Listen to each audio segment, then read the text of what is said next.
반갑습니다. 사회 보신 집사님께서 시작한 지가 엊그제 같다라고 얘기를 하셨는데요. 오늘 그 진리를 찾는 여정의 마지막 날이 되었습니다. 오늘까지 5일간 여러분과 함께 진리를 찾아가는 이 여정을 걸으면서 삶에 대해 함께 고민해보고 성경 말씀을 나눌 수 있었던 시간은 저에게도 큰 은혜였고 깊은 감사의 시간이었습니다. 오늘 이 자리에 함께 끝까지 참석해 주신 여러분들과 유튜브로 함께 해 주신 여러분들께 진심으로 감사의 인사를 전합니다. 오늘은 이 여정의 마지막 날이자 가장 중요한 주제를 다루게 됩니다. 우리가 오늘 함께 나눌 질문은 바로 이것입니다. 나는 과연 천국에 갈 수 있는 사람인가? 어떤 분들은 이 질문을 들으시고 이렇게 생각할지도 모르겠습니다. 그건 종교가 있는 사람들 혹은 교회를 다니는 사람들이 하는 고민 아닌가, 이런 생각을 하실 수 있을 것 같습니다. 그러나 이 질문은 단순히 신앙을 가진 사람들만의 것이 아닙니다. 이 세상을 살아가는 모든 사람, 즉 모든 인간이 결국 마주하게 될 가장 본질적인 질문입니다. 그 이유는 분명합니다. 죽음이라는 현실이 우리 모두에게 예외 없이 찾아오기 때문입니다. 죽음은 어떤 이에게는 굉장히 멀게 느껴질 수도 있지만 어느 누구도 피할 수 없는 인생의 종착지입니다. 그렇기 때문에 나는 천국에 갈 수 있는 사람인가라는 질문은 죽음 이후의 문제이기 전에 지금 이 순간을 살아가는 나 자신과 내 삶의 본질적인 질문이기도 합니다. 지금까지 내가 살아온 삶은 과연 잘 살아온 것일까? 나는 무엇을 위해 그렇게 열심히 살아왔던 것일까? 이러한 물음들은 단순히 철학적인 고찰에 그치지 않습니다. 이 질문은 내 삶의 방향과 목적을 재정립시키고 앞으로 인생을 어떻게 살아가야 할지를 깊이 성찰하게 만들어주는 아주 중요한 질문입니다. 그런데 안타깝게도 많은 사람들은 이 질문을 너무 늦게 마주하게 됩니다. 대부분은 인생의 마지막, 죽음을 눈앞에 두고서야 비로소 이 질문과 마주하게 되는 것입니다. 그때는 이미 되돌릴 수 없이 시간이 너무 늦어버렸고 삶의 후회는 그림자 속에 묻히게 됩니다. 하지만 만일 우리가 이 질문을 조금 더 이른 시기에, 조금 더 젊고 건강한 시기에 선택의 여지가 남아있는 시간에 이 질문을 만나게 된다면 우리는 이 질문에 대해서 고민하고 우리의 삶은 전혀 다른 방법으로 나아갈 수 있을 것입니다.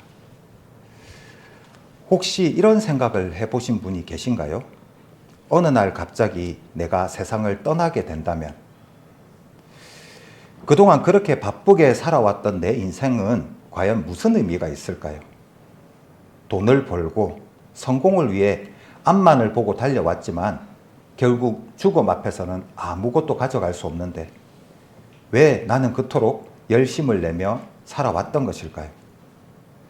만약 죽음이 전부라면 지금 이렇게 바쁘게 치열하게 살아왔던 우리의 삶에는 과연 무슨 의미가 있을까요?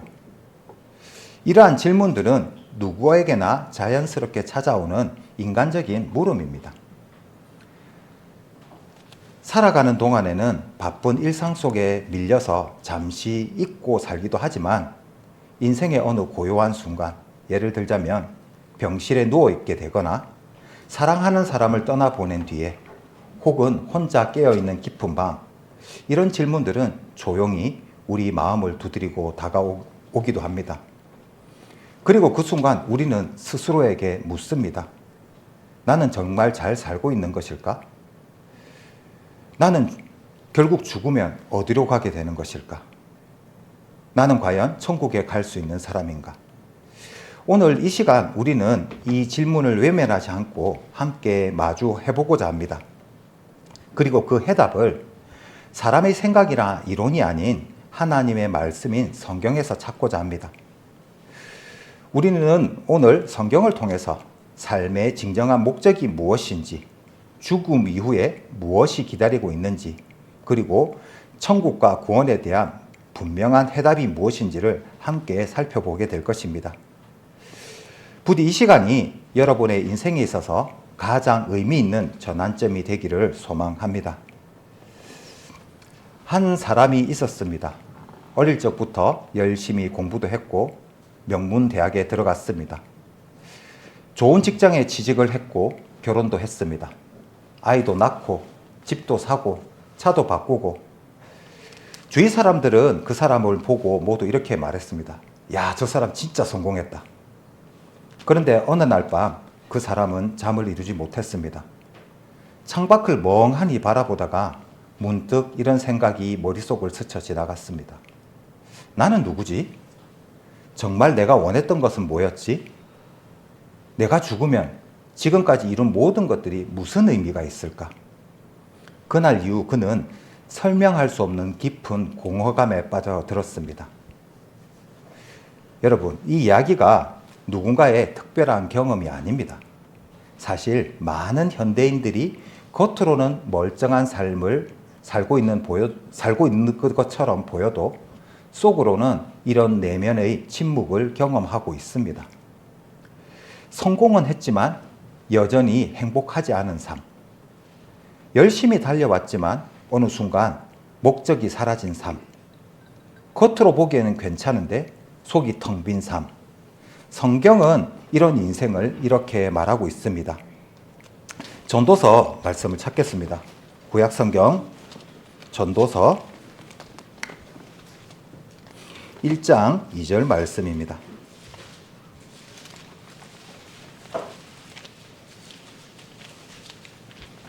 전도서 1장 2절 말씀입니다.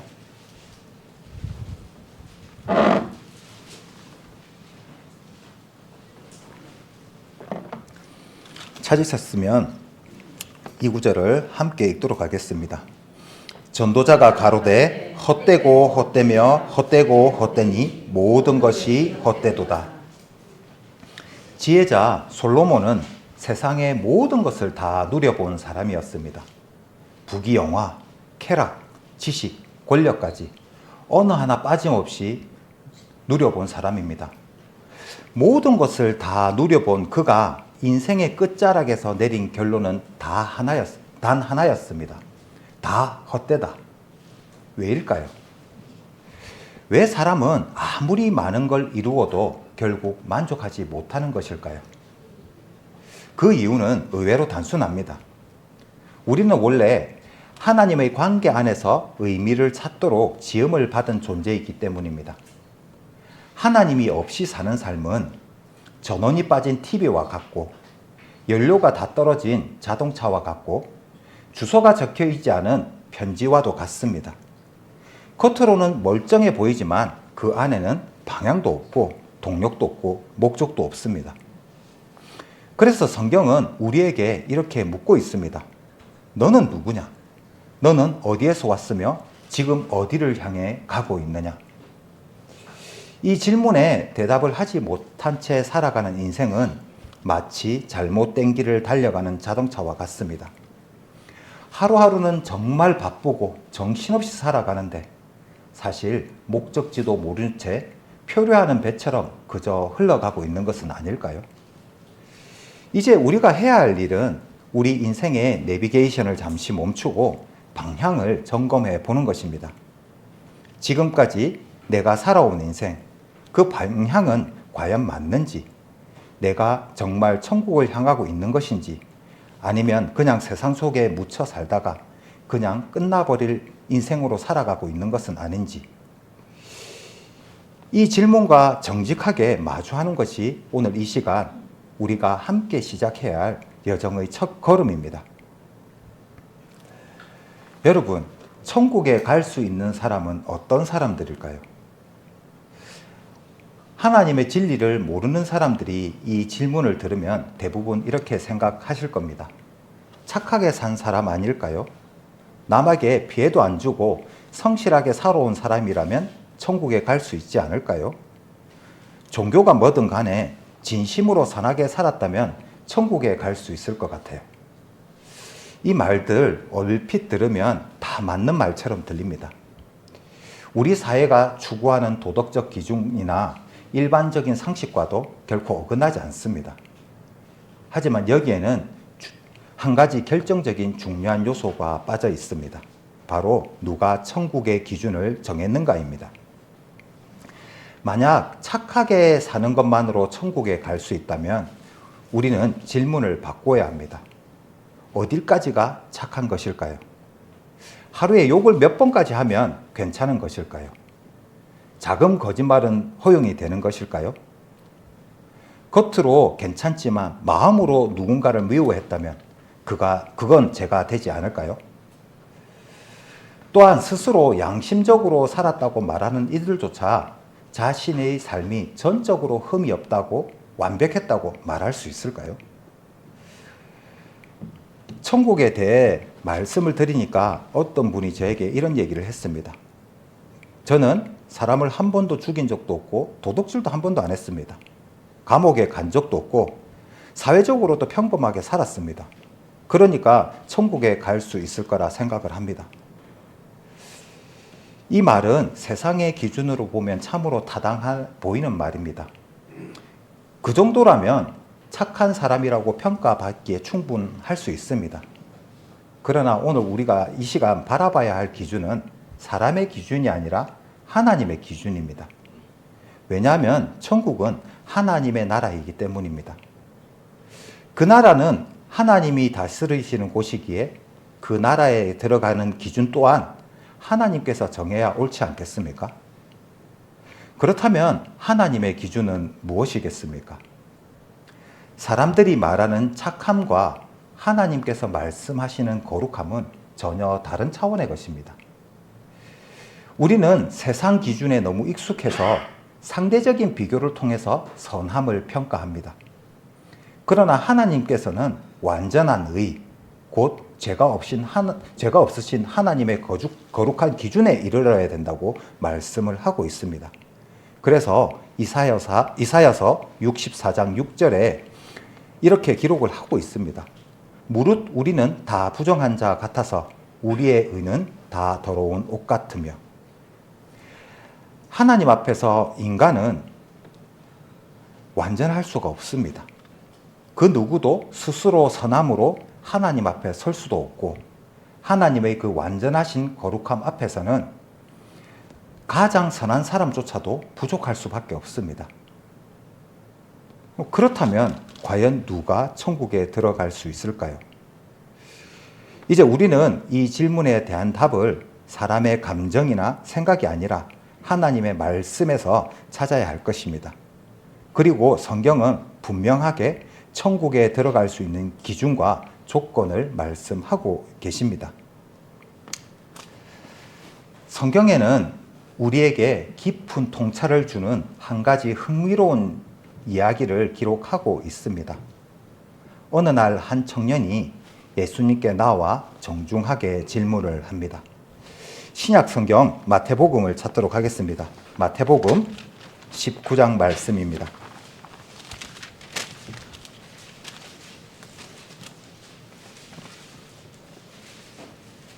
마태복음 19장 16절 말씀입니다.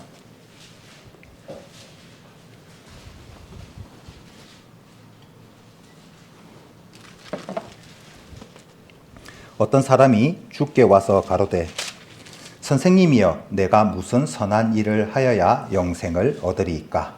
아멘. 이 청년은 단순히 예수님께 인사를 드린 것이 아니라 영생 곧 하나님의 나라에 들어가기 위한 조건에 대해 매우 진지하게 질문을 한 것입니다. 이 청년은 종교적으로도 매우 성실한 사람이었습니다. 율법을 철저히 지키고 있었고 어릴 때부터 도덕적 규범을 따라 살아온 말 그대로 흠이 없는 사람처럼 보였습니다. 오늘날로 말하자면 예배에 빠지지도 않고 봉사와 헌신에도 충실하고 말과 행동이 모범적인 그리스도인과도 같은 인물입니다. 그런데 예수님께서 이 청년에게 놀라운 말씀을 하십니다. 21절 말씀입니다. 예수께서 가라사대 내가 온전하고자 할진대 가서 내 소유를 팔아 가난한 자들을 주라. 그리하면 하늘에서 보화가 내게 있으리니 그리고 와서 나를 쫓으라 하시니. 아멘. 이 말씀은 단순한 권면이 아니라 청년의 마음의 중심에 있는 우선순위를 드러내는 시험이었습니다.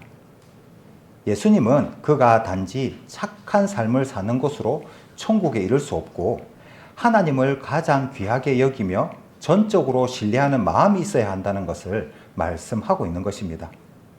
그렇다면 이 청년은 어떻게 반응을 했을까요? 22절 말씀입니다. 이 22절 말씀을 함께 읽도록 하겠습니다. 그 청년이 재물이 많음으로 이 말씀을 듣고 근심하며 가니라. 그는 선한 사람이었습니다. 율법도 충실히 지켰고 구원과 영생에 대해서도 깊이 고민하는 사람이었습니다. 하지만 그 청년의 마음속에는 하나님보다 더 중요하게 여기는 것이 있었습니다. 바로 자신이 소유한 많은 재물이었습니다. 그는 천국에 들어가기를 원했지만 자신의 소유를 포기할 만큼 하나님을 신뢰하지 못했던 것입니다. 겉으로는 경건해 보였지만 실제로는 자기 중심적인 삶에서 벗어나지 못한 사람이었습니다. 그때 예수님께서 제자들에게 매우 인상 깊은 말씀을 전하고 계십니다. 24절 말씀입니다. 다시 너희에게 말하노니 약대가 바늘기로 들어가는 것이 부자가 하나님의 나라에 들어가는 것보다 쉬우니라 하신대. 아멘.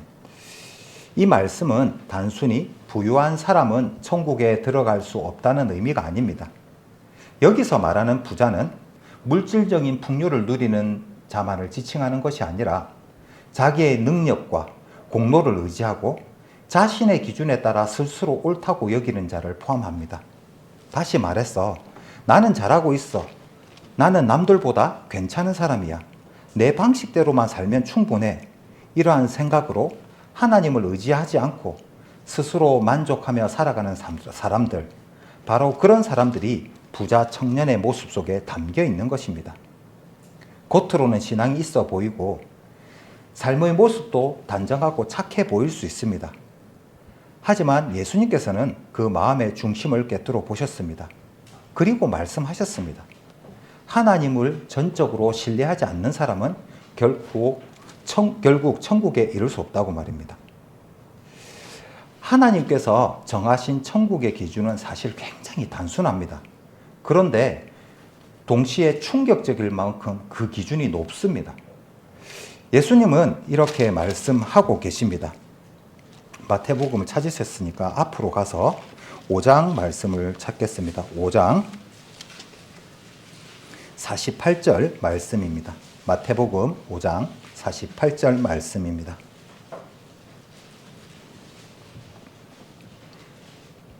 이 구절도 찾으셨으면 다 함께 읽도록 하겠습니다. 그러므로 하늘에 계신 너희 아버지의 온전하심과 같이 너희도 온전하라. 아멘. 무슨 말일까요? 하나님의 기준은 착함도 아니고 그럭저럭 괜찮음도 아닙니다. 하나님의 기준은 완전함입니다. 한마디로 하나님처럼 완전해야 천국에 들어갈 수 있다는 것입니다. 솔직히 이 자리에 계신 분 중에 나는 완전해요 라고 말할 수 있는 사람이 있을까요? 작은 거짓말 하나도 단 한 번의 이기심도 없이 살아온 사람이 있을까요? 성경은 분명하게 말하고 있습니다. 천국은 죄가 단 하나도 없는 곳, 절대 죄와 타협할 수 없는 완전한 곳입니다. 그러니 한 점의 죄가 있다면 그 죄로 인해서 우리는 스스로 천국에 들어갈 수가 없는 것입니다. 이 천국의 기준에 대해서 말씀드리면 어떤 분들은 이렇게 말합니다. 그럼 아무도 천국에 못 가잖아요. 하나님은 왜 그렇게 기준을 높이 만들어 놓으신 거죠? 맞습니다. 정말 아무도 자기의 힘으로는 절대로 천국에 갈 수 없습니다. 그런데 이것이 바로 복음이 시작되는 지점입니다. 우리가 이 사실, 우리 스스로가 천국에 이룰 수 없음을 인정할 때 비로소 우리는 하나님 앞에 도움을 구하게 됩니다. 하나님, 제 힘으로는 안 됩니다. 하나님의 기준에 도달할 수가 없습니다. 그러니 저를 도와주십시오. 이런 고백이야말로 진짜 소망이 시작되는 자리입니다. 왜냐하면 우리가 그 기준에 도달할 수 없지만 예수님께서 그 완전함을 대신 이루어 주셨기 때문입니다. 그리고 우리는 그 예수님의 의를 덧입었을 때 비로소 하나님 앞에 설 수 있게 되는 것입니다. 천국은 우리가 노력이나 공로로 획득할 수 있는 보상이 아닙니다. 또한 선을 쌓아 올려서 얻어내는 성취도 아닙니다. 천국은 오직 하나님의 은혜로 주어지는 선물입니다.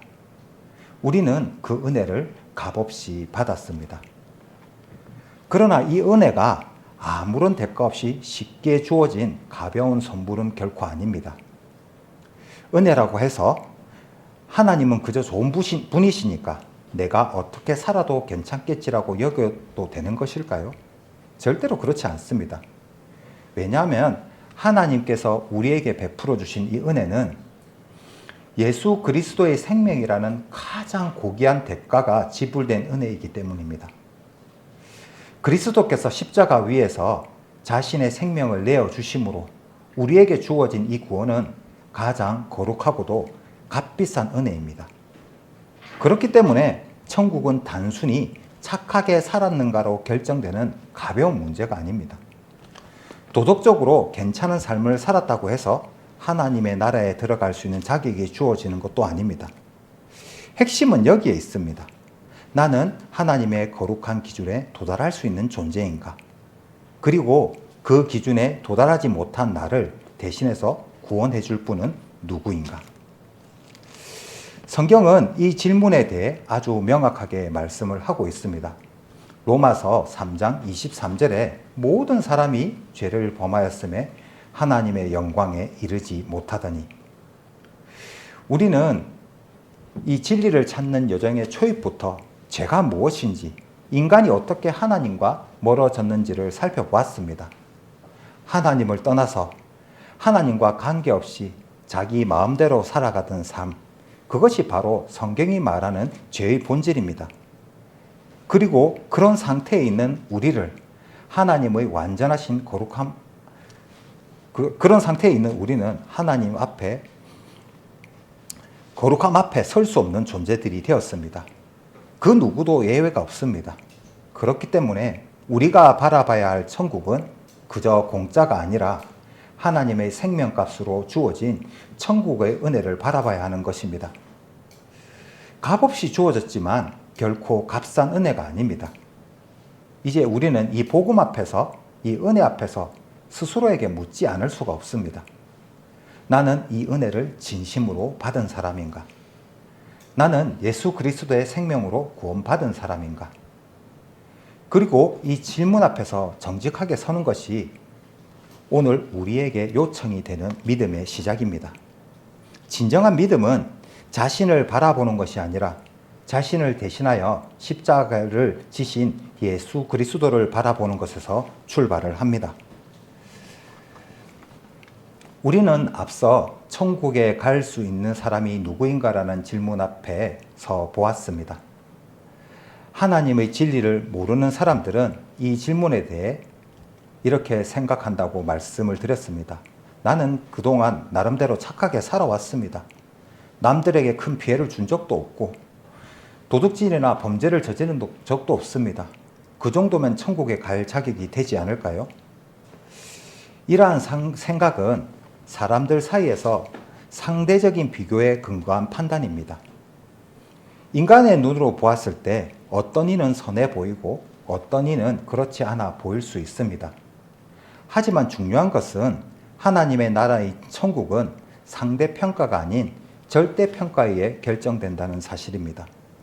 조금 더 선하다고 해서, 남들보다 좀 더 도덕적으로 보인다고 해서 하나님 앞에서의 천국 문이 열리는 것은 아닙니다. 천국은 사람과 사람 사이의 비교가 아닌 하나님의 거룩하고 완전한 기준 앞에 평가되는 영원한 나라입니다. 성경은 이 사실을 매우 명확하게 선포를 하고 있습니다. 로마서 3장 10절에 보면 의인은 없나니 하나도 없으며 3장 21절에는 모든 사람이 죄를 범하였음에 하나님의 영광에 이르지 못하더니 이 말씀은 단호하면서도 너무나 정직한 선언입니다. 아무리 도덕적으로 열심히 살고 성실히 살아왔다고 해도 아무리 종교적인 열심을 내었다고 해도 그 누구도 하나님의 기준 앞에서 의롭다 할 수 없습니다. 한 번도 거짓말을 하지 않은 사람이 있을까요? 단 한 번도 이기적인 욕심이나 교만한 생각을 품지 않은 사람이 있을까요? 더욱이 성경은 죄를 단순히 나쁜 행동으로만 규정하고 있지는 않습니다. 야고보서 4장 17절에는 다음과 같이 말씀을 하고 있는데요. 야고보서 말씀을 찾도록 하겠습니다. 야고보서 4장 17절 말씀입니다.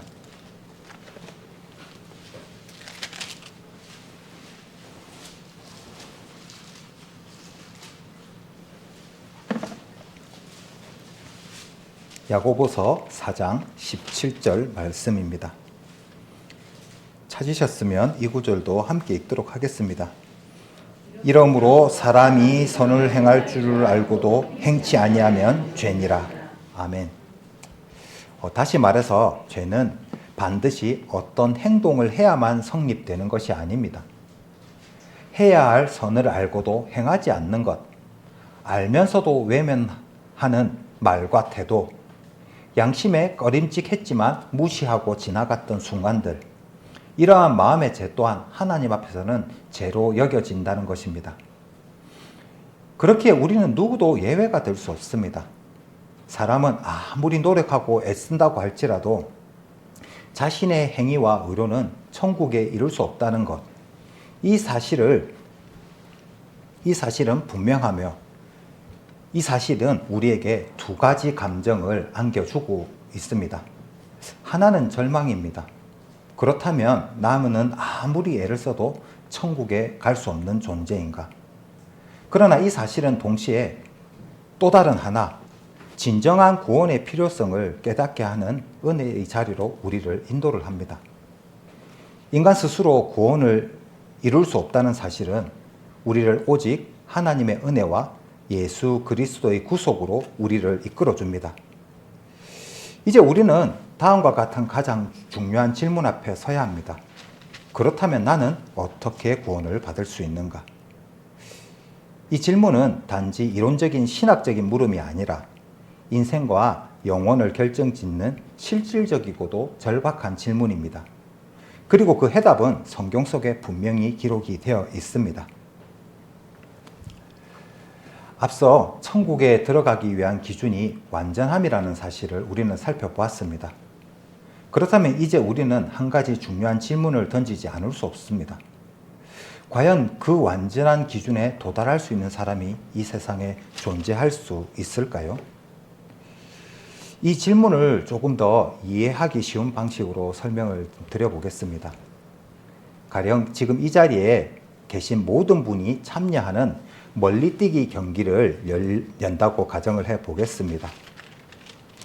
각자의 체력에 따라 최선을 다해 뛰어봅니다.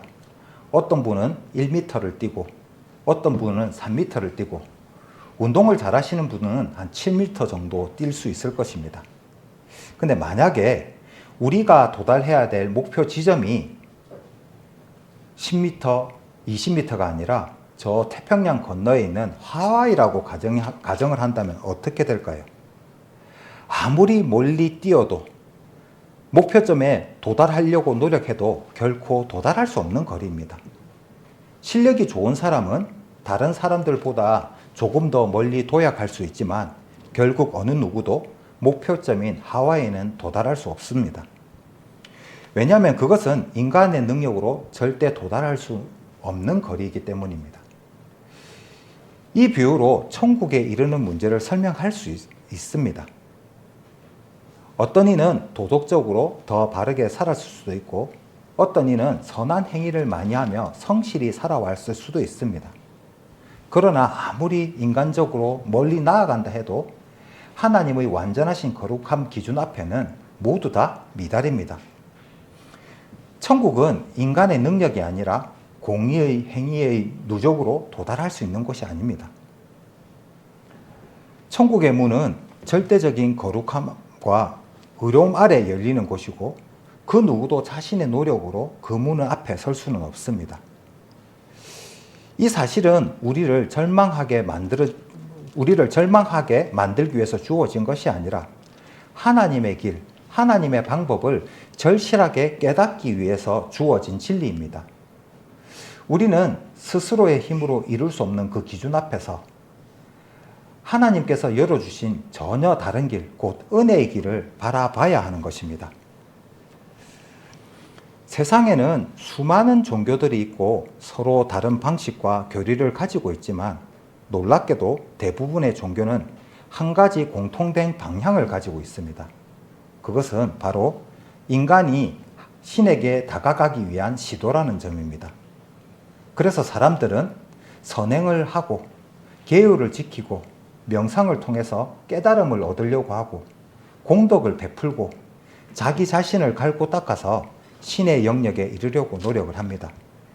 이 모든 행위들은 결국 인간이 스스로 신께 가까이 가고자 하는 의지에서 비롯된 것입니다. 하지만 복음은 이와 전혀 다릅니다. 복음은 인간이 하나님께 나아간 이야기가 아니라 하나님께서 인간에게 내려오신 이야기입니다. 이 차이를 분명히 인식하는 것은 매우 중요합니다. 세상의 종교는 사람들에게 이렇게 말합니다. 네가 무언가를 해야 신에게 이를 수 있다. 그래서 수행을 하고 공을 쌓고 규칙을 지켜야 구원에 이를 수 있다고 말합니다. 그러나 하나님의 복음은 전혀 다른 선언을 우리에게 전하고 있습니다. 너는 스스로 하나님께 도달할 수 없다. 그래서 하나님께서 친히 너에게 오셨다. 그 이유는 명확합니다. 우리의 죄가 너무 깊고 우리의 본성이 너무나 연약하기 때문입니다. 아무리 인간이 노력하고 수양을 하고 자신을 통제한다고 해도 죄로 인해 무너진 인간은 결코 하나님의 거룩에 이룰 수 없습니다. 성경은 이 사실을 명확하게 밝혀주고 있습니다. 사람이 스스로 하나님께 이룰 수 없다. 어떤 도덕적인 의지나 종교적 열심도 하나님의 절대적인 거룩함을 만족시킬 수 없다. 바로 이 지점에서 우리는 비로소 복음의 본질을 깨닫게 됩니다. 내 힘으로는 도저히 갈 수 없다. 다른 길이 필요하다. 내가 올라가는 것이 아니라 하나님께서 내려오셔야만 한다. 이 깨달음이 있을 때 비로소 복음이 왜 기쁜 소식인지, 왜 유일한 희망인지 깊이 이해를 할 수 있게 됩니다. 복음은 우리가 무언가를 이루어서 주어지는 소식이 아닙니다. 오히려 우리가 아무것도 할 수 없기에 하나님께서 모든 것을 이루셨다는 놀라운 소식입니다. 지금까지 한 35분 정도 시간이 지났는데요. 스트레칭 한번 해보도록 하겠습니다.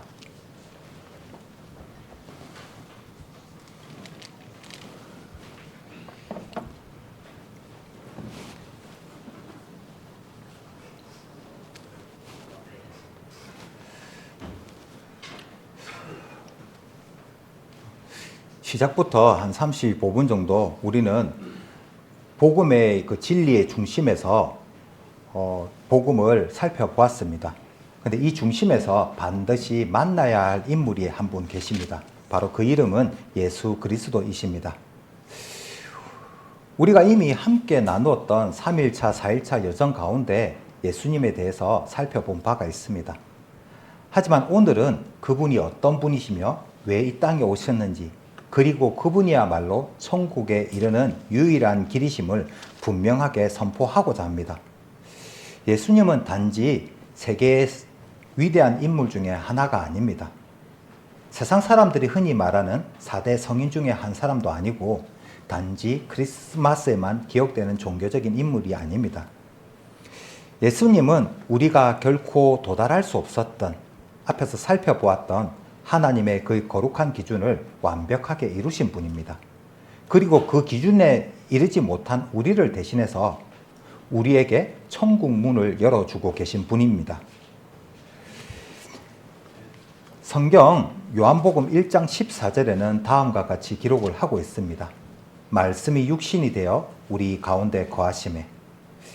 이 말씀이 뜻하는 바는 매우 놀랍고 심오합니다.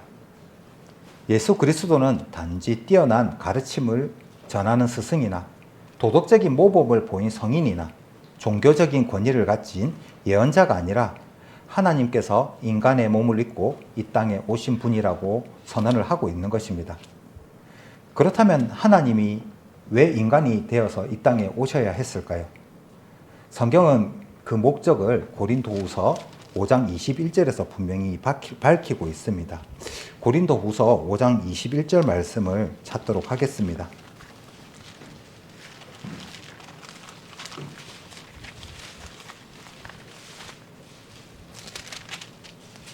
고린도후서 5장 21절 말씀입니다. 찾으셨으면 이 구절도 함께 읽도록 하겠습니다. 하나님이 죄를 알지도 못하신 자로 우리를 대신하여 죄를 삼으신 것은 우리로 하여금 저희 안에서 하나님의 의가 되게 하려 하심이니라. 아멘. 예수님은 이 땅에 사시는 동안 단 한 번도 죄를 범하지 않으셨습니다. 완전한 순종, 거룩함 가운데 사셨고 율법의 요구를 단 하나의 흠이 없이 이루신 분이십니다. 그런데 그분이 그 완전한 생명을 죄 가운데 있는 우리를 대신해서 기꺼이 내어주셨습니다. 그 이유는 단 하나입니다. 우리를 구원하시기 위해서입니다. 하나님께서 세상을 이처럼 사랑하사 죄인 되었던 우리를 그냥 내버려 두지 않으시고 친히 인간이 되어 우리 가운데 오셨습니다. 그리고 죄인을 정죄하시기보다는 죄인을 대신해서 십자가의 죽으심으로 우리를 의롭다 하셨습니다. 이것이 복음입니다. 복음은 인간이 하나님께 이른 이야기가 아니라 하나님께서 인간에게 내려오신 이야기입니다. 복음은 의로운 자를 구하신 이야기가 아니라 죄인을 위해 대신 죽으신 하나님의 사랑 이야기입니다. 복음은 우리가 무엇을 이루었기 때문이 아니라 하나님께서 다 이루셨기에 기쁜 소식이라 불릴 수 있는 것입니다. 예수 그리스도께서 십자가에 못 박혀 죽으셨을 때 그 사건은 단지 억울한 죽음이나 위대한 인물이 겪은 비극으로 끝나는 것이 아닙니다. 예수님의 십자가는 인류를 향한 하나님의 구원 계획 가운데 가장 중심이 되는 사건이고 모든 죄인을 위한 대속의 희생이었습니다. 예수님이 겪은 고난은 우리를 죄를 대신해서 형벌을 받으신 희생 제물이 되신 사건입니다. 그리고 그 죄는 결코 막연한 누군가의 죄가 아닙니다. 바로 저와 여러분 개개인의 우리의 죄입니다. 거짓말을 했던 나, 이기적인 마음으로 살았던 나, 누군가를 미워하고 정죄했던 나, 하나님을 인정하지 않고 내 멋대로 살았던 나, 그 모든 죄의 대가를 예수님께서 대신 감당하신 것입니다. 그래서 사도 바울은 로마서 5장 8절에 이렇게 기록을 하고 있습니다. 로마서 8장 말씀을 찾아보겠습니다. 앞으로 성경을 넘겨서 로마서 5장 8절 말씀을 찾겠습니다.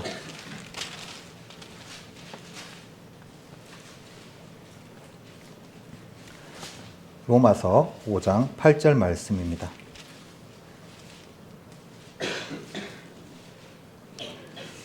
이 구절도 함께 읽도록 하겠습니다. 우리가 아직 죄인 되었을 때에 그리스도께서 우리를 위하여 죽으심으로 하나님께서 우리에 대한 자기의 사랑을 확정하셨느니라. 아멘. 이 한 구절의 성경 말씀은 십자가의 본질을 가장 분명하게 드러내고 있습니다. 우리가 선해졌을 때가 아니라 아직 죄 가운데 있을 때, 아직 하나님을 외면하고 있을 때 하나님께서 우리를 사랑하사 그 사랑을 십자가 위에서 확증하셨습니다. 십자가는 단순한 나무로 된 형틀이 아닙니다. 하나의 역사적 사건으로 끝나는 것도 아닙니다. 십자가는 하나님의 사랑이 가장 선명하게 드러난 자리이고 동시에 가장 고통스럽게, 그러나 가장 아름답게 표현된 하나님의 은혜의 상징입니다. 거기에는 하나님의 공의와 사랑이 동시에 만납니다. 죄는 반드시 심판을 받아야 했기에 예수님께서 대신 죽으셔야 했고, 그 죽음 안에서 하나님은 우리를 포기하지 않는 사랑을 보여주셨습니다. 여러분, 오늘날 많은 사람들은 교회를 향해 이러한 질문들을 던집니다. 왜 꼭 예수님이어야만 합니까? 세상에는 다른 종교들도 있고 그 안에 좋은 가르침도 선한 삶이 되는 모범도 많은데 굳이 예수님만을 고집해야 할 이유가 있습니까? 이 질문은 매우 현실적이고 많은 이들이 갖는 솔직한 고민일 것입니다. 하지만 이 질문에 대한 성경의 답은 분명하고도 확고합니다. 예수 그리스도는 죄 없으신 유일한 분이십니다. 하나님께서 친히 인간의 몸을 입고 이 땅에 오신 유일한 분이시며 죄 없는 생명으로 우리를 대신하여 죽으시고 다시 살아나신 분은 오직 예수님 뿐입니다. 예수님께서 요한복음 14장 6절에서 이렇게 말씀을 하고 계십니다. 요한복음 14장 6절 말씀을 찾도록 하겠습니다.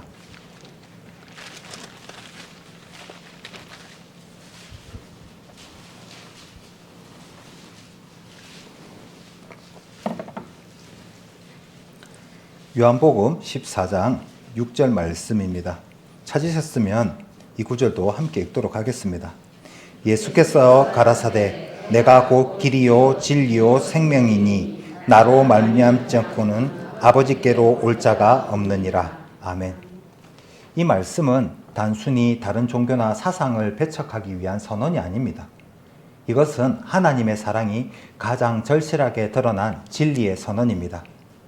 하나님께서 인간이 스스로 하나님께 이를 수 없다는 사실을 누구보다 잘 알고 계십니다. 모든 길이 막혀 있어서 이 죄악된 세상 가운데 하나님께서 친히 하나의 길을 여신 것, 그것이 바로 예수 그리스도이십니다. 예수님만이 유일한 구원의 길이신 이유는 다음과 같습니다. 그분만이 하나님의 거룩한 의를 완전히 이루신 분이고, 그분만이 우리의 죄값을 온전히 감당한 대속자이시고, 그분만이 죽음을 이기시고 부활하신 생명의 주이시기 때문입니다. 예수님은 단지 여러 선택지 중에 더 나은 길이 아닙니다. 예수님은 오직 하나뿐인 유일한 구원의 길이십니다. 하나님께서 수많은 길 중에 우리에게 하나의 길을 제시하신 것이 아니라 전혀 길이 없던 곳에서 하나의 길을 만들어 우리에게 내어주신 것입니다. 그리고 그 길은 하나님 자신이 희생하시고 열어놓으신 길입니다. 이 길 외에는 구원의 길이 없기에 복음은 사랑의 초청이자 생명을 향한 유일한 안내입니다. 우리가 지금까지 복음을 통해 분명한 사실을 하나 확인해 왔습니다. 그것은 바로 우리의 힘과 노력만으로는 결코 천국에 이를 수 없다는 진리입니다. 그렇다면 우리는 다음과 같은 질문 앞에 서야 하는 것입니다. 그렇다면 어떻게 해야 예수님을 통해 천국에 이를 수 있는가? 이 질문에 대한 성경은 단순하고도 명확하게 답을 해주고 있습니다. 마가복음 1장 말씀을 찾겠습니다. 마가복음 1장 15절 말씀입니다.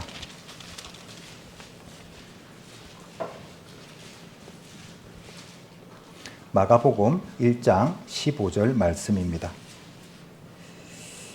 이 구절도 찾으셨으면 함께 읽도록 하겠습니다. 가라사대 때가 찼고 하나님의 나라가 가까웠으니 회개하고 복음을 믿으라 하시더라. 아멘. 이 말씀 속에는 하나님께로 돌아가는 길, 곧 구원의 첫걸음이 담겨져 있습니다. 바로 두 가지 단어, 회개와 믿음입니다. 이 두 가지는 단순한 종교의식이나 감정의 반응이 아닙니다. 회개는 내가 주인 되었던 삶의 방향을 돌이켜 하나님께로 마음과 발걸음을 돌리는 것입니다. 그리고 믿음은 예수 그리스도께서 나의 죄를 위해서 십자가에서 죽으시고 부활하심으로 나를 구원하셨다는 사실을 전심으로 받아들이는 것입니다. 이 회개와 믿음이 바로 하나님께로 돌아가는 첫걸음이며 천국 문을 향한 문을 여는 열쇠입니다. 여러분, 회개라는 단어를 들을 때 어떤 장면이 떠오르십니까? 많은 분들이 회개를 다음과 같은 모습으로 떠올립니다. 눈물을 흘리며 통곡하고 감정이 북받쳐서 흐느끼는 장면. 물론 회개의 과정 가운데 슬픔과 눈물이 동반될 수도 있습니다. 그러나 그것은 회개의 본질이라기보다는 회개에 수반될 수 있는 감정적인 반응일 뿐입니다. 성경이 말하는 진정한 회개는 감정의 표출이 아니라 삶의 방향을 바꾸는 결단입니다. 회개란 무엇이겠습니까? 성경적으로 회개는 이렇게 정의할 수 있습니다. 지금까지 내가 가던 길이 잘못된 길임을 깨닫고 그 방향을 완전히 돌이켜 하나님께로 향하는 것. 이해를 돕기 위해서 하나의 예를 들어보겠습니다. 여러분들이 어느 목적지를 향해 자동차를 타고 이동 중이라고 생각을 해보겠습니다. 그런데 어느 순간 길을 잘못 들었음을 알아차립니다. 그럼에도 불구하고 설마 아니겠지 하고 계속 직진한다면 어떻게 되겠습니까? 점점 목적지와는 거리가 멀어질 뿐입니다. 이때 우리가 해야 할 일은 단 하나, 멈추고 방향을 돌이켜야 하는 것입니다. 이것이 바로 회개의 의미입니다. 회개란 내가 제 가운데 살아왔다는 것 사실을 인정하고 그 제 길을 멈추고 하나님께로 향해 삶의 방향을 바꾸는 결단입니다. 회개는 단순한 후회가 아닙니다. 그저 양심의 가책이나 감정적인 슬픔에 머무르는 것이 아닙니다. 회개는 마음과 삶의 방향을 돌이켜 다시 하나님을 향해 걷기 시작하는 실질적인 변화입니다. 그 변화가 바로 하나님께로 돌아가는 첫걸음입니다. 많은 사람들이 회개의 필요성에 대해 이렇게 말하곤 합니다.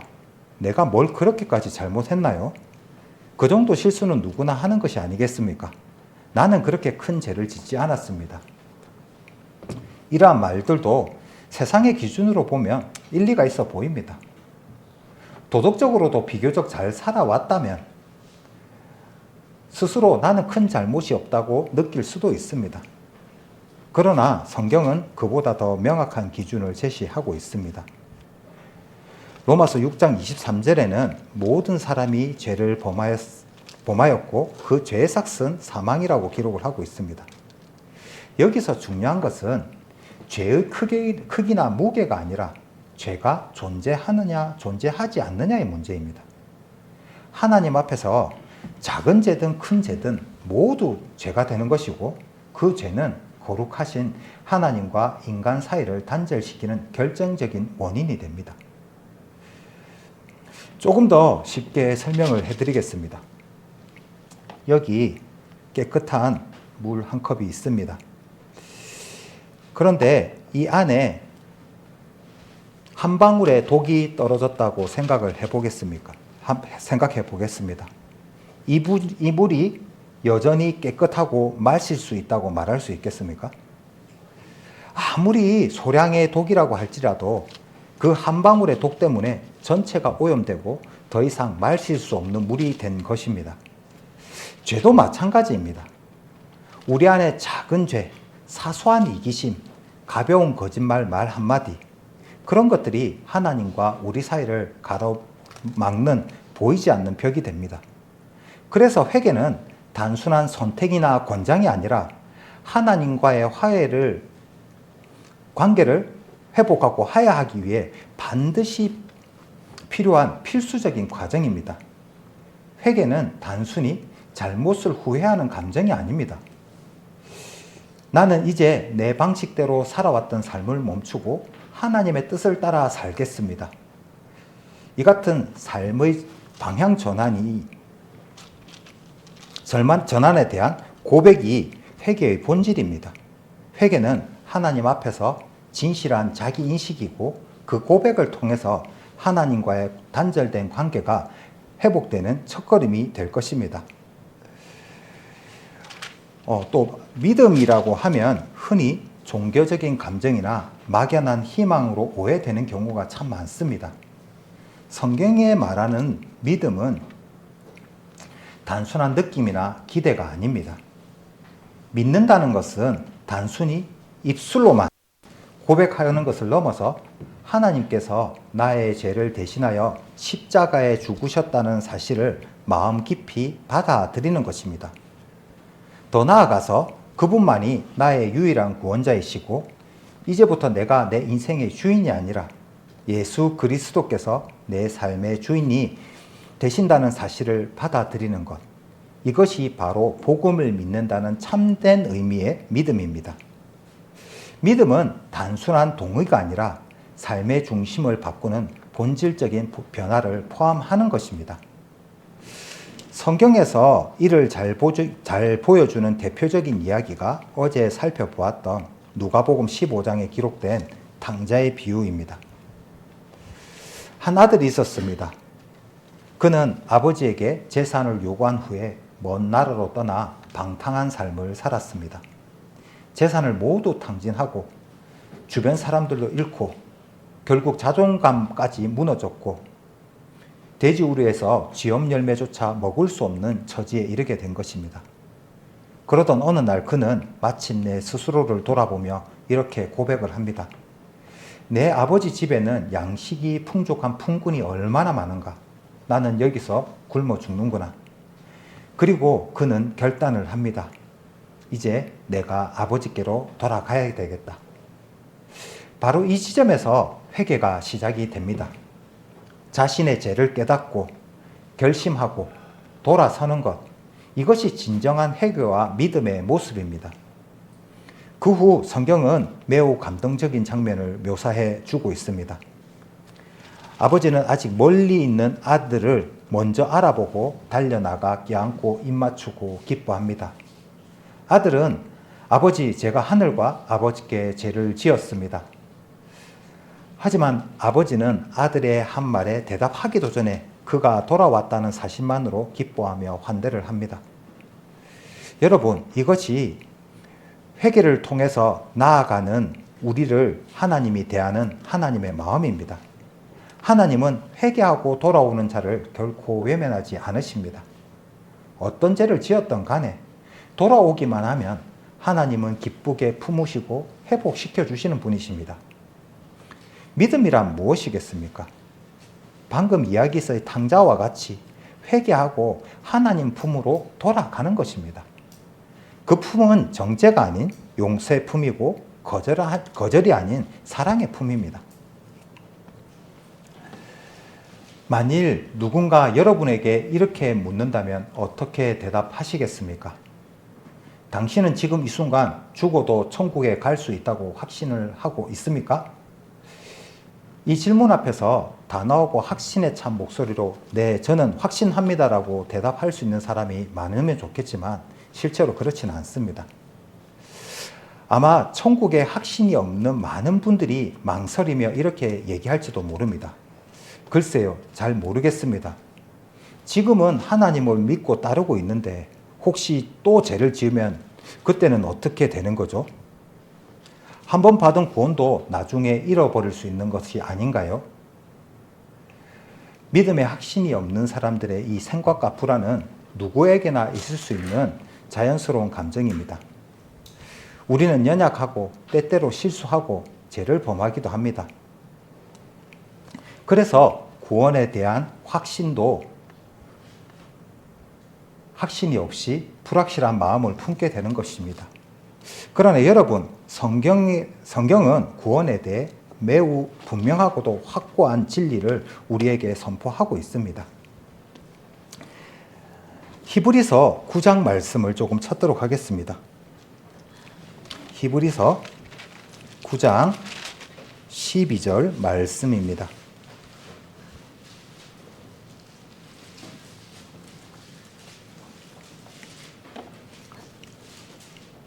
히브리서 9장 12절 말씀입니다. 찾으셨으면 이 구절도 함께 읽도록 하겠습니다. 염소와 송아지의 피로 아니하고 오직 자기의 피로 영원한 속죄를 이루사 단번에 성소에 들어가셨느니라. 아멘. 이 구절에는 구원의 본질을 설명하는 세 가지 중요한 표현이 등장을 합니다. 자기의 피로, 예수님께서 친히 자신을 희생 제물로 내어 주셨음을 의미합니다. 영원한 속죄, 다시 반복할 필요가 없는 완전하고도 지속적인 구원을 뜻합니다. 단번에, 단 한 번의 희생으로도 충분하고 다시는 동일한 희생이 필요하지 않다는 뜻입니다. 이 말씀이 의미하는 바는 무엇이겠습니까? 예수 그리스도의 십자가 사건은 단순한 상징이 아니라 시간을 초월해 효력을 가지는 하나님의 구속 사건입니다. 그분이 흘리신 피는 과거의 죄만이 아니라 현재의 죄, 그리고 앞으로도 짓게 될 죄까지 단번에 씻어낼 수 있는 능력을 가진 희생이었습니다. 다시 말해서 구원은 우리가 반복적으로 쌓아가야 할 종교적인 과제가 아니라 예수님께서 이미 완전히 이루신 하나님의 선물입니다. 우리는 때때로 실수할 수 있습니다. 때때로 연약함으로 인해서 넘어질 수도 있습니다. 그러나 그럴 때마다 구원이 취소되거나 무효가 되는 것이 아니라 예수님의 보혈은 그 모든 연약함까지도 덮을 수 있는 영원한 은혜라는 사실을 우리는 반드시 기억해야 합니다. 예수님의 피는 단 한 번 흘려졌지만 그 은혜는 우리의 일생 전체에 유효하고 영원한 생명의 보증이 되는 능력입니다. 우리는 앞서 회개와 믿음을 통해 구원으로 나아가는 첫걸음을 살펴보았습니다. 이제 꼭 짚고 넘어가야 할 중요한 주제가 남아 있습니다. 그것은 바로 성경이 엄중히 경고하는 둘째 사망입니다. 어떤 분은 이렇게 말을 합니다. 사람은 누구나 한 번 다 죽는 것 아닙니까? 맞습니다. 그 말처럼 육신의 죽음, 곧 첫 번째 사망은 모든 인간에게 공통적으로 주어지는 현실입니다. 성경 역시 이렇게 선포하고 있습니다. 히브리서 9장 27절에 한 번 죽는 것은 사람에게 정하신 것이요 그 후에 심판이 있으리니. 사람은 누구나 언젠가는 이 땅에서 생을 마감합니다. 이것이 우리가 잘 알고 있는 육신의 죽음, 곧 첫 번째 사망입니다. 그러나 성경은 이 첫 번째 죽음 이후에도 더 심각한 죽음, 곧 둘째 사망이 존재한다고 분명히 말씀하고 있습니다. 먼저 첫 번째 사망은 우리의 육체가 이 세상에서 생명을 다하는 것을 의미합니다. 병들어 죽거나 사고를 당하거나 나이가 들어서 자연스럽게 생을 마감하는 것, 이것이 첫 번째 사망입니다. 그러나 성경은 이보다 더 훨씬 심각한 사망에 대해 경고를 하고 있습니다. 이 첫 번째 사망에 넘어 회복될 수 없는 더 깊은 단절, 영원한 심판, 둘째 사망이 존재한다고 말을 하고 있습니다.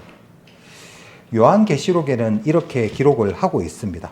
성경 맨 끝에 요한계시록 2장 말씀을 찾겠습니다. 요한계시록 2장 11절 말씀입니다. 요한계시록 2장 11절 말씀입니다.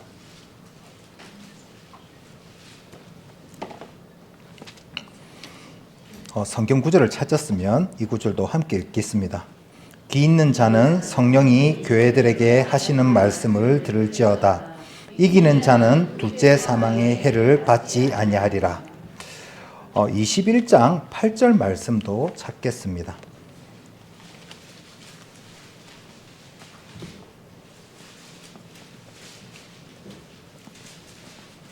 21장 8절 말씀입니다. 이 구절도 함께 읽겠습니다. 그러나 두려워하는 자들과 믿지 아니하는 자들과 흉악한 자들과 살인하는 자들과 행음하는 자들과 술객과 우상 숭배자들과 모든 거짓말하는 자들은 불과 유황으로 타는 못에 참여하리니 이것이 둘째 사망이라. 아멘. 이 두 말씀 구절에서 나오는 둘째 사망이 무엇일까요? 이것은 단순한 육체적인 죽음을 넘어서는 죽음입니다. 영혼이 하나님으로부터 영원히 분리되고 지옥이라는 형벌의 장소에 던져지는 것, 바로 이것이 둘째 사망입니다. 이 둘째 사망은 육신의 죽음보다 훨씬 무겁고 두려운 결과입니다. 왜냐하면 이 죽음은 회복이 불가능한 영원한 형벌을 뜻하기 때문입니다. 이 죽음은 되돌릴 수 없습니다. 하나님의 임재와 사랑이 완전히 떠난 그곳에서 빛도 소망도 위로도 없이 영원한 고통과 절망 속에서 던져지는 것, 바로 그것이 성경이 경고하는 둘째 사망입니다. 사람들은 일반적으로 두려워하는 것은 죽음 그 자체입니다. 그러나 성경은 말합니다. 우리가 진정으로 두려워할 것은 죽음 이후에 주어질 하나님의 공의로운 심판입니다. 둘째 사망은 단지 고통을 수반하는 사건이 아닙니다. 그것은 하나님의 임재가 완전히 떠난 상태, 곧 사랑도 소망도 빛도 전혀 존재하지 않는 영원한 절망의 공간입니다. 예수님께서 이곳을 이렇게 표현하고 있습니다. 마태복음 8장 말씀을 찾도록 하겠습니다. 신약성경 맨 앞에 마태복음 8장 12절 말씀입니다.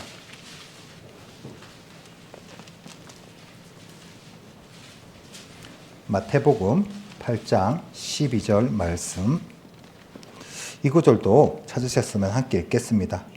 나라의 본 자손들은 바깥 어두운 데 쫓겨나 거기서 울며 이를 갈미 있으리라. 이처럼 둘째 사망은 단순한 결과가 아니라 하나님과의 단절로 이어지는 영원한 형벌입니다. 그리고 성경은 분명하게 말씀하고 있습니다. 이 둘째 사망은 죄를 회개하지 않는 자들, 하나님을 거부한 자들, 예수 그리스도의 은혜를 받아 드리지 않는 자들에게 임하는 최후의 심판이라는 사실을 말입니다. 지옥은 실제 존재하는 곳일까요? 아니면 단지 허구적인 이야기일까요? 지옥은 성경에 분명히 기록되어 있는 장소입니다. 그런데 흥미롭게도 성경 전체를 믿지도 신뢰하지도 않으면서 지옥 존재만큼은 민감하게 받아들이는 분들이 종종 있습니다. 예를 들면 누군가에게 당신 지옥 갑니다라고 말을 하면 되게 심하게 불쾌해하고 분노를 합니다. 성경은 믿지 않는다면서 성경이 말하는 지옥에 대해서는 본능적으로 거부감을 느끼고 있는 것입니다. 이것은 오히려 지옥이 실제로 존재한다는 사실을 우리 내면 깊은 곳에서부터 인정하고 있음을 보여주는 단적인 예입니다.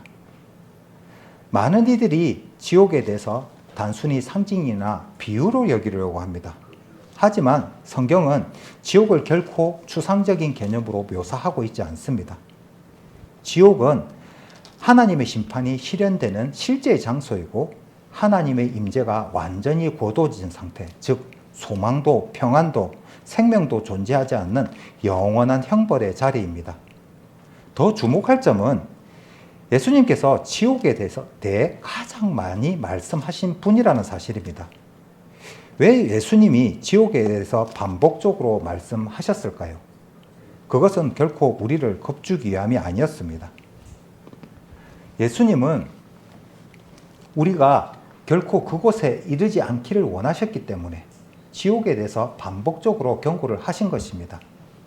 하나님은 단 한 사람도 둘째 사망, 곧 지옥에 이르기를 원하지 않으십니다. 그래서 하나님께서 독생자 예수 그리스도를 이 땅에 보내시고 우리가 받아야 할 심판을 대신 짊어지게 하신 것입니다.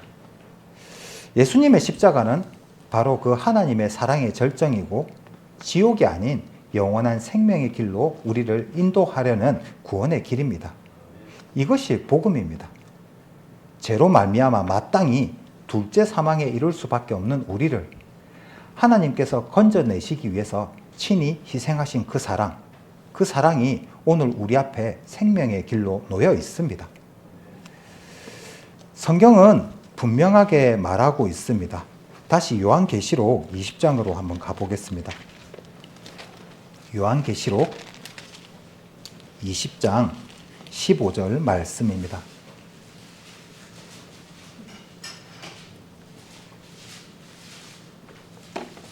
요한계시록 20장 15절 말씀입니다. 찾으셨으면 이 구절도 함께 읽겠습니다. 누구든지 생명책에 기록되지 못한 자는 불못에 던지리라. 아멘. 만일 우리의 이름이 생명책에 기록되지 않았다면 그 끝은 둘째 사망, 영원한 형벌입니다. 그러나 예수 그리스도를 믿고 죄를 회개하고 복음을 받아들인 자는 생명책에 그 이름이 기록이 됩니다. 바로 이것이 복음의 절박함이며 우리가 진리를 결코 가볍게 여겨서는 안 되는 이유입니다. 구원은 단순한 선택이 아니라 생명과 사망의 갈림길에서의 결단이고 둘째 사망을 피할 수 있는 유일한 길은 오직 예수 그리스도 뿐이십니다. 여러분, 우리는 지금 이 시간 이 말씀을 듣고 있습니다. 그리고 이 순간 여전히 하나님의 은혜는 열려 있는 시간입니다. 하나님은 오늘도 우리에게 이렇게 말씀하고 계십니다. 고린도후서 6장 2절에 기록된 말씀처럼 보라, 지금은 은혜를 받을 만한 때요, 보라, 지금은 구원의 날이로다. 그렇습니다. 지금이 우리에게는 기회입니다. 오늘이 구원의 날입니다. 이 순간 둘째 사망이 아닌 영원한 생명을 선택할 수 있는 시간입니다. 더는 미루지 않으셨으면 합니다. 그 구원의 문은 영원히 열려 있지는 않습니다. 하나님께서 부르는 이 은혜의 부르심에 오늘 반드시 응답하시기 바랍니다. 1시간 한 10분가량 지났는데요. 지옥에 대해서 얘기를 해서 그런지 무게가 조금 분위기가 무거운 것 같습니다. 기지개도 한번 펴시고 스트레칭 하시고 잠도 좀 쫓으셨으면 좋겠습니다.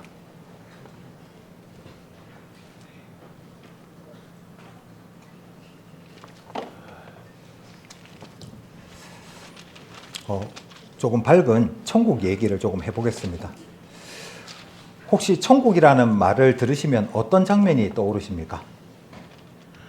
하얀 구름 위를 떠다니고 날개 달린 천사들이 하프를 연주하고 흰옷을 입은 이들이 웃으며 찬양하는 모습이 연상되지는 않으십니까? 많은 사람들이 천국을 얘기하면 이처럼 추상적이거나 환상적인 이미지로 상상을 하곤 합니다. 그러나 성경이 말하는 천국은 단순한 상상이 아닙니다.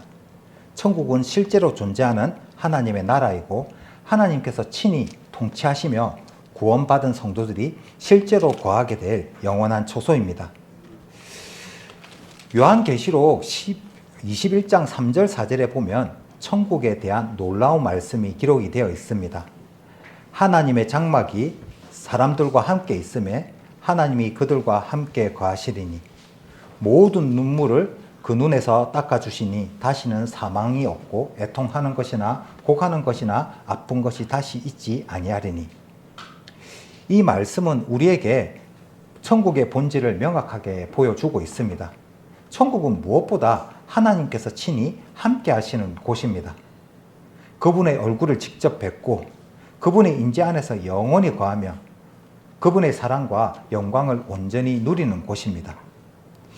이 땅에서는 우리가 죽음과 아픔, 외로움과 눈물, 상처와 이별의 고통을 경험하게 됩니다. 그러나 천국에는 그러한 것들이 더 이상 존재하지 않습니다. 하나님께서 친히 우리의 눈물을 닦아주시고 사망도 슬픔도 고통도 다시는 우리를 괴롭히지 못하는 그곳이 바로 성경이 증언하는 참된 천국의 모습입니다. 히브리서 11장 16절에는 이렇게 말씀하고 있습니다. 저희가 이제는 더 나은 본향을 사모하니 곧 하늘에 있는 것이라. 여기서 말하는 본향이 무엇일까요? 그것은 우리가 원래 있어야 할 자리, 하나님께서 우리를 위해 미리 예비해 두신 참된 집을 뜻합니다.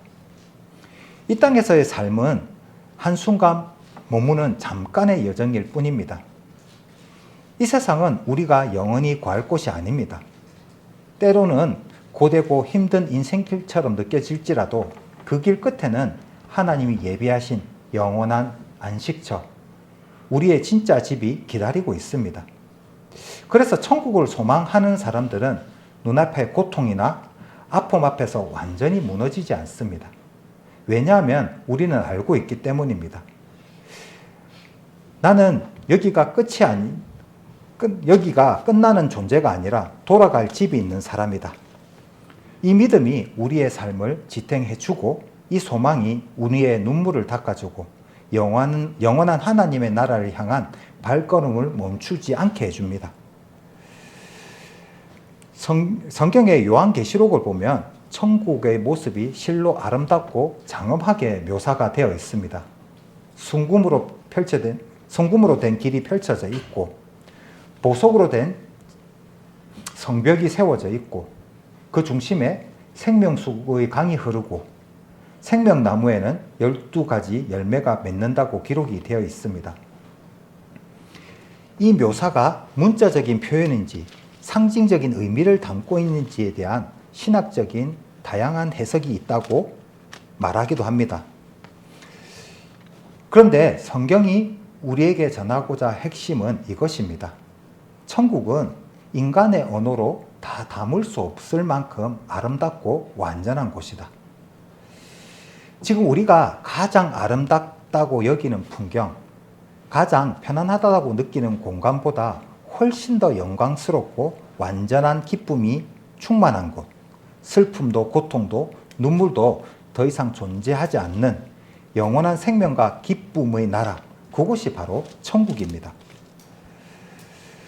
어떤 이들은 이렇게 묻습니다. 죽고 나서 천국이 없다면 지금까지 믿고 살아온 것이 모든 것이 헛된 것 아닌가요? 그 질문은 매우 솔직하고 현실적인 고민입니다. 그런데 반대로 우리는 이렇게 물어볼 수 있습니다. 만약 죽고 난 이후에 천국이 실제로 존재한다면, 그런데 그것을 지금 믿지 않아서 들어가지 못한다면 어떻겠습니까? 생각을 해보십시오. 우리는 잠깐인 이 땅의 삶을 위해서 얼마나 많은 준비를 하고 있습니까? 좋은 직장을 위해서, 건강을 위해서, 자녀의 교육을 위해서, 노후를 위해서 많은 수고를 아끼지 않습니다. 근데 정작 영원한 나라, 영원한 생명을 위한 준비는 무관심하다면 그것이야말로 정말 어리석은 일 아니겠습니까? 무엇보다 중요한 것은 하나님은 거짓말을 하지 않으시는 분이라는 사실입니다.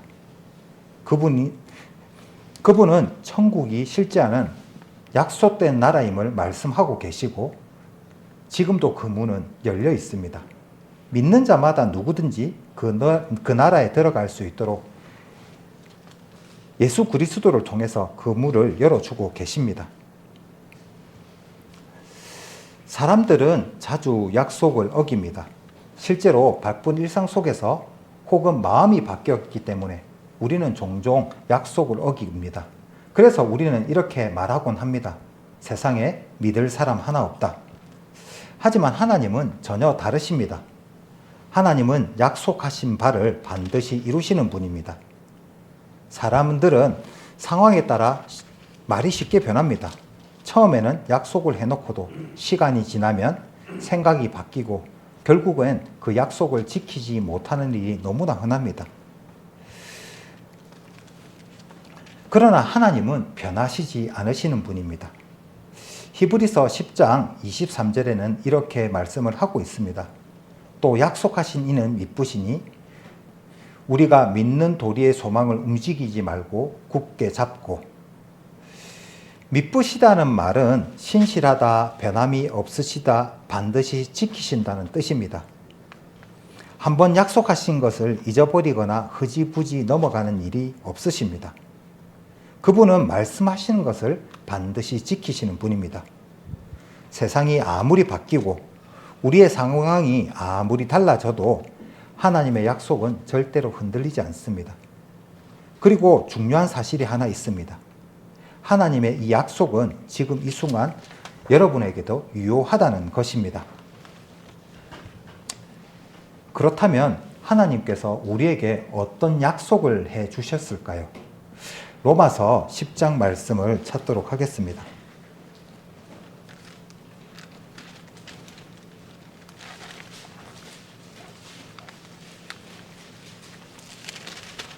로마서 10장 13절 말씀입니다.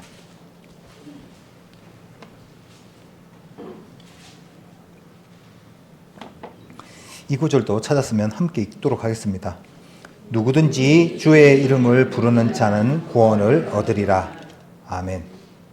요한복음 6장 40절에도 이렇게 말씀을 하고 있습니다.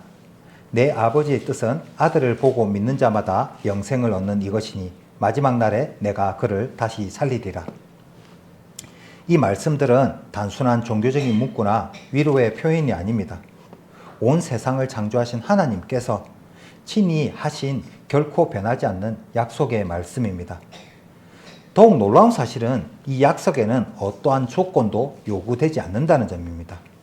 하나님께서 우리에게 교회의 출석 연수나 선행의 수 또는 삶의 도덕적 성취를 묻지 않습니다. 오직 단 하나, 예수 그리스도를 믿고 그분을 마음에 영접하는 자에게 영원한 생명과 천국 시민권을 약속하신 것입니다. 성경에는 하나님의 약속을 붙들고 살아간 사람들의 이야기가 수없이 기록이 되어 있습니다. 그들의 공통적인 특징은 현실이 아무리 어렵고 불가능해 보여도 오직 하나님의 약속을 굳게 붙들고 살아갔다는 사실입니다. 믿음의 조상이나 불리는 아브라함 역시 그는 자녀가 하나도 없는 상황이었고 나이가 많아 인간적으로 아이를 낳을 수 없는 형편이었습니다. 그런 그에게 하나님께서 약속을 하셨습니다. 내가 내 자손을 하늘의 별처럼 많게 하겠다. 이 약속은 당시에 그 아브라함의 현실로는 도저히 받아들이기 어려운 말씀이었습니다. 그러나 아브라함은 하나님의 약속의 그 말씀을 의심하지 않고 그대로 믿었습니다. 그리고 마침내 그 믿음이 현실이 되었고 하나님은 약속을 온전히 성취하셨습니다. 노아도 마찬가지입니다. 그 시대에 비라는 개념조차 생소했던 시절이었습니다. 그런데 하나님께서 홍수를 일으킬 것이니 방주를 지으라고 노아에게 명하셨습니다. 사람들은 그를 비웃고 조롱했지만 노아는 사람들의 말보다 하나님의 말씀을 신뢰하고 묵묵히 방주를 지었습니다. 그 방주는 수많은 생명을 구원하는 도구가 되었습니다. 성경에 기록된 다윗 역시 마찬가지입니다. 그는 들판에서 양을 치던 평범한 목동이었습니다.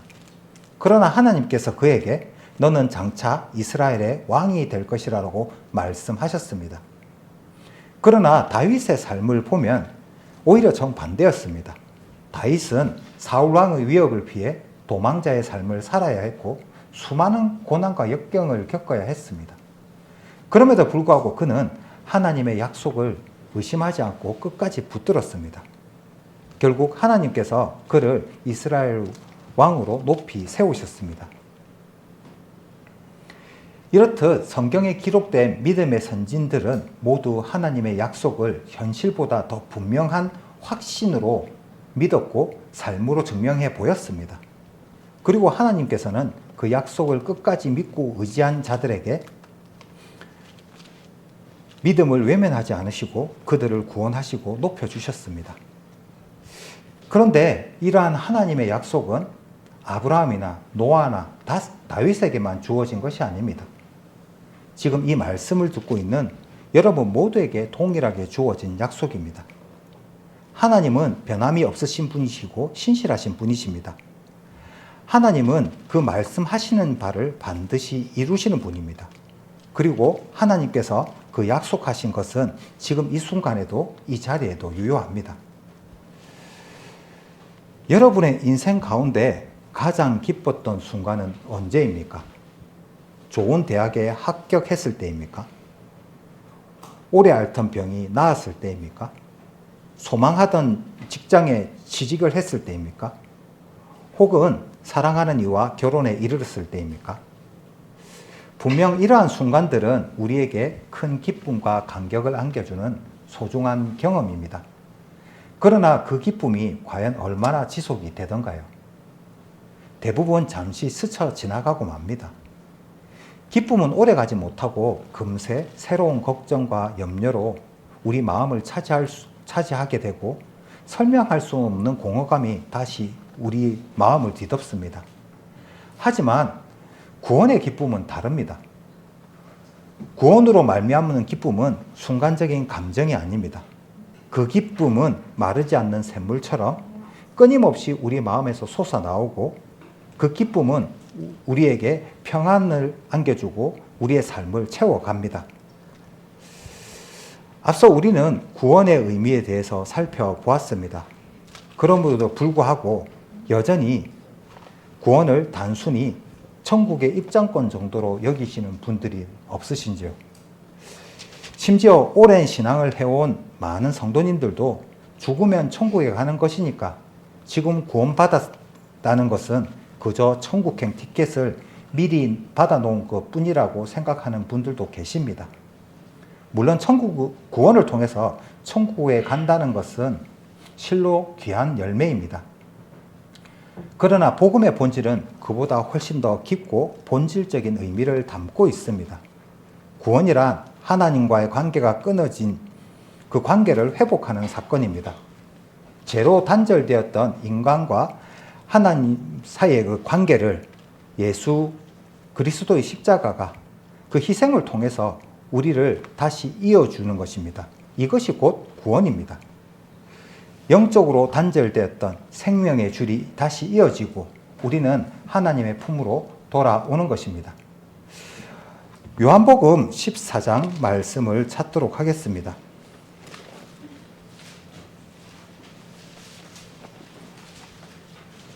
요한복음 14장 18절 말씀입니다.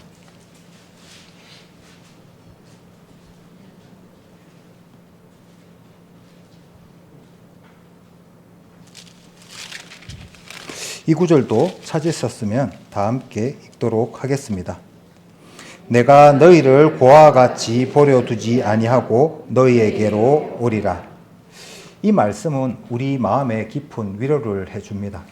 하나님께서 우리를 결코 고아처럼 외롭고 연약한 존재로 홀려 내버려 두지 않겠다고 약속하신 것입니다. 지금 이 순간에도 살아계신 하나님은 우리의 삶 속에 친히 찾아오셔서 우리를 자녀 삼아 그 품에 안아주시는 분이십니다. 이제 우리는 더 이상 외로운 인생이 아닙니다. 우리의 삶이 어떤 환경, 어떠한 고난 속에 있더라도 우리는 하나님의 사랑 안에서 살아가는 존재입니다. 이 같은 놀라운 은혜의 회복이야말로 구원이 주는 참된 기쁨의 시작점입니다. 예수님은 제자들에게 이런 말씀을 하셨습니다. 요한복음을 찾으셨으니까 16장 22절 말씀도 찾겠습니다.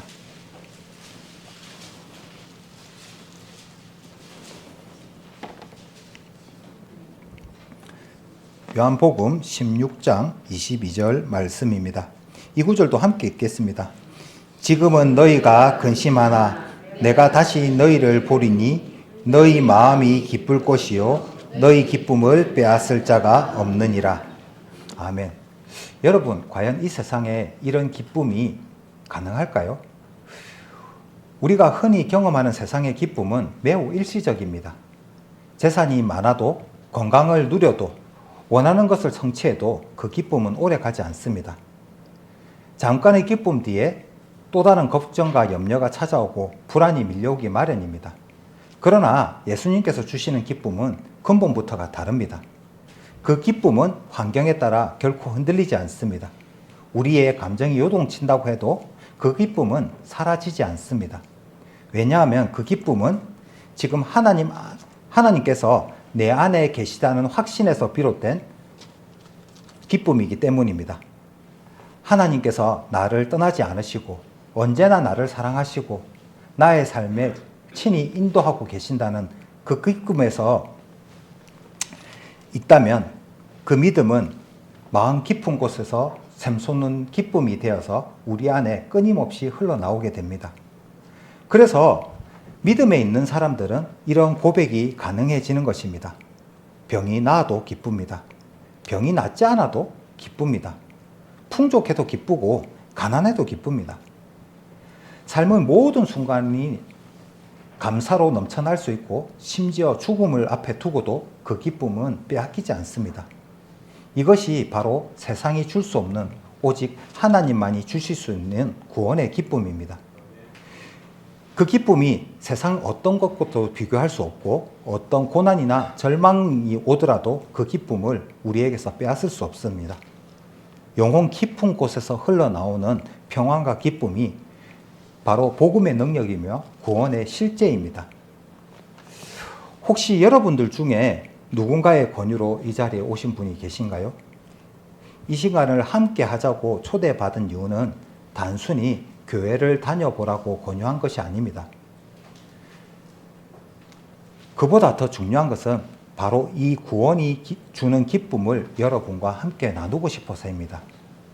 여러분을 이곳에 초대한 분이 계시다면 여러분을 얼마나 소중히 여기고 계신지 그 마음을 한번 헤아려 보시기 바랍니다. 간절한 마음으로 여러분을 이 자리에 초청하고 모시고 오셨을 것입니다.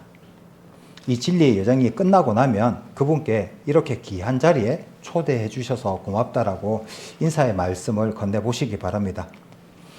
여러분, 구원의 기쁨은 단지 이론이 아니라 삶의 실제가 되어야 하는 은혜입니다. 혹시 구원이 우리에게 주는 가장 큰 기쁨 가운데 하나가 무엇인지 아십니까? 바로 그것은 죄로부터 해방감, 곧 죄책감으로부터의 자유입니다. 혹시 죄책감에 눌려 계신 분이 이런 생각을 하실 수도 있습니다. 나는 왜 그때 그런 실수를 저질렀을까? 나는 정말 부족하고 형편없는 사람이다. 나는 사람답게 살지 못했다. 이러한 자책과 정죄의 생각이 끊임없이 마음을 짓누를 때 우리의 내면은 점점 무거워지고 숨이 막힐 듯한 압박감을 받게 되기도 합니다. 고개는 저절로 숙여지고 삶의 용기와 자존감마저 사라질 수도 있습니다. 그리고 결국 이런 결론을 스스로 내릴 것입니다. 나는 이렇게 약하고 죄가 많으니까 나는 쓸모없는 사람 같은데 살아 못하겠어. 그러나 여러분, 예수님께서 이 땅에 오신 이유가 바로 여기에 있습니다. 그분은 우리의 죄를 정죄하시기 위해 오신 것이 아니라 자책의 깊은 늪에서 건지기 위해 이 땅에 오셨습니다. 우리가 짊어지고 있던 죄의 무게와 그로 인해서 끝없는 죄책감에 사로잡힐 때 그 사슬을 끊어내기 위해 이 땅에 오셨고, 예수님께서 십자가에서 그 우리의 죄를 친히 대신 지불하셨습니다. 그렇기 때문에 우리는 더 이상 나는 죄인이라는 정죄의 자리에 머무를 필요가 없습니다. 우리는 담대히 고백할 수 있습니다. 나는 하나님의 자녀이다. 예수 그리스도의 이름으로 우리는 하나님의 보좌 앞에 담대히 나아갈 수 있게 된 것입니다. 우리는 더 이상 과거의 죄로 인해서 고개를 숙이거나 숨을 필요가 없습니다. 우리를 자꾸만 정죄하는 그 죄의 속삭임에 귀를 기울일 필요가 없습니다. 이제 우리는 믿음으로 이렇게 고백을 해야 합니다. 나는 용서받은 사람입니다. 나는 하나님께 사랑받는 자녀입니다. 나는 예수 그리스도의 보혈로 말미암아 완전히 새롭게 된 존재입니다. 이것이 바로 구원이 주는 기쁨입니다. 죄의 무게에 짓눌려 살아가던 우리가 이제는 자유함과 감사함으로 하나님 은혜 가운데 살아가게 된 것, 이것보다 더 큰 기쁨이 어디 있겠습니까? 이것은 세상이 줄 수 없는 기쁨입니다. 오직 예수 그리스도께서만 우리에게 주실 수 있는 영혼 깊은 곳에서부터 솟아나오는 참된 기쁨입니다. 이제 질문으로 시작하며 걸어왔던 이 여정의 마지막 질문, 여러분 한 사람 한 사람에게 가장 중요한 질문을 드리려고 합니다. 이 질문은 여러분 한 사람 한 사람의 인생을 결정짓는 가장 본질적이고 절박한 질문입니다. 당신은 천국에 갈 수 있는 사람입니까? 이 질문 앞에서 어느 누구도 대신 대답해 줄 수 없습니다. 아무리 사랑하는 부모라도, 오랜 시간 함께했던 배우자라도, 자녀라고 할지라도 그 누구도 여러분을 대신해서 이 질문에 대답할 수 없습니다. 평소에 존경하는 목회자라 할지라도 여러분의 인생을 대신 살아줄 수 없는 것처럼 이 질문 앞에서 결코 여러분을 대신할 수 없습니다. 이 질문은 철저히 개인적인 질문이고 오직 여러분 자신만이 대답해야 할 질문입니다. 당신은 천국에 갈 수 있는 사람입니까? 하지만 그 두려움은 복음의 초대 앞에서 우리의 소망으로 바뀔 수 있습니다. 왜냐하면 천국은 완벽한 자에게 주어지는 자리가 아니라 예수 그리스도를 믿는 자에게만 열려지는 은혜의 나라이기 때문입니다. 이 문은 아직 열려 있습니다. 요한계시록 말씀을 다시 한번 찾겠습니다. 요한계시록 3장 20절 말씀입니다.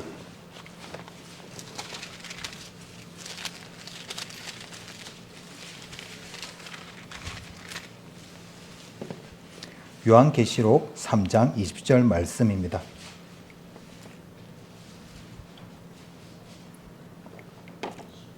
찾으셨으면 이 구절도 함께 읽겠습니다. 볼지어다 내가 문 밖에 서서 두드리니 누구든지 내 음성을 듣고 문을 열면 내가 그에게로 들어가 그로 더불어 먹고 그는 나로 더불어 먹으리라. 아멘. 지금 이 순간에도 예수님은 여러분의 마음을 조용히 두드리고 계십니다. 너는 나의 사랑하는 자녀란다. 이제 내게 돌아오렴. 나는 오래전부터 너를 기다려왔다. 하나님의 이 음성은 결코 억지로 들려오지 않습니다. 협박하거나 두렵게 하시는 분이 아닙니다. 그분은 부드럽고 온유하게 그러나 분명하게 간절히 여러분을 부르고 계십니다. 하지만 기억해야 할 것이 있습니다. 그 문은 언제나 열려있지 않다는 사실입니다. 기회는 무한하게 주어지지 않습니다. 은혜의 시간도 분명 끝은 있습니다. 지금 이 순간이 바로 그 문이 열려있는 시간입니다. 우리는 하나님의 촉청에 응답할 수 있는 은혜의 때고 결정의 때라는 것을 반드시 기억해야 합니다. 성경은 이렇게 권면하고 있습니다. 우리에게 전도서 말씀을 다시 찾도록 하겠습니다. 전도서 말씀 12장 1절 말씀입니다. 전도서 12장 1절 말씀입니다.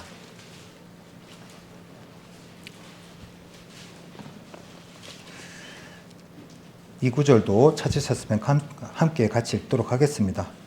너는 청년의 때 곧 공고한 날이 이르기 전에 아무 낙도 다할 때가 가깝기 전에 너의 창조자를 기억하라. 아멘. 우리가 붙들고 살아가는 젊음, 건강, 재물, 명예, 지위 이 모든 것이 영원할 것 같지만 사실은 너무나 더덥고 빨리 사라집니다. 그리고 반드시 찾아오는 날이 있습니다. 그날 우리는 하나님 앞에 서야 합니다. 누구도 대신해 줄 수 없습니다.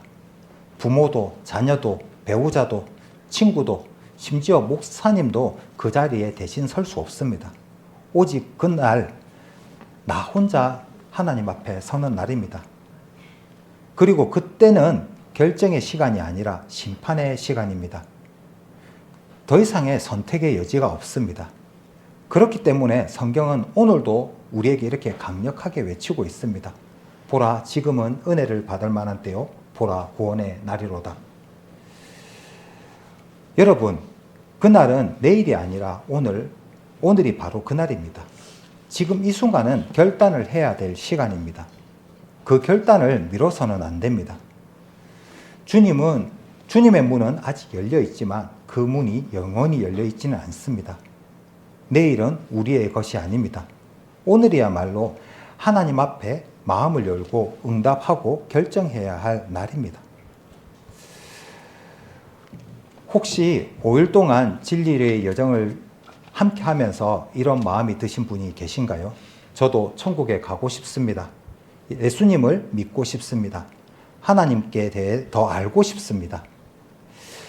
그렇다면 저와 이 시간 함께 기도해 보시겠습니까? 제가 천천히 기도문을 읽어 드릴 테니까 마음속으로 따라 하셔도 좋고 입을 열어 함께 고백하셔도 괜찮습니다. 사랑의 하나님, 저는 지금까지 하나님이 없이 살아온 죄인입니다. 제 마음대로 살아왔던 지난날의 삶을 회개합니다.